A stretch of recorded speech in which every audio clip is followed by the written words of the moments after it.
Hello again. This video is going over the Unit 2 Exercise 4-1, modify the invoice total application.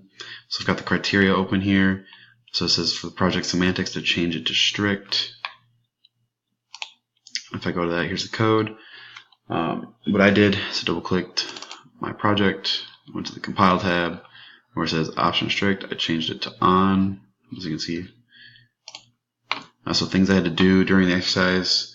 Because of that, I had to change this to the decimal.parse method, and then as you go through the exercise, it has you use the toString method and stuff like that, and the math.round method for those values and stuff like that. And I'll run it real quick, show you that it works.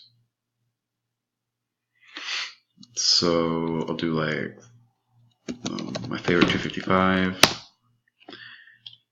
Shows you discount percent, discount amount, total, exit, do it again, do like 555.12, and I can click calculate, and it's still working fine, and it's only showing the two decimal places like it wanted, and that's what the math.round is doing here.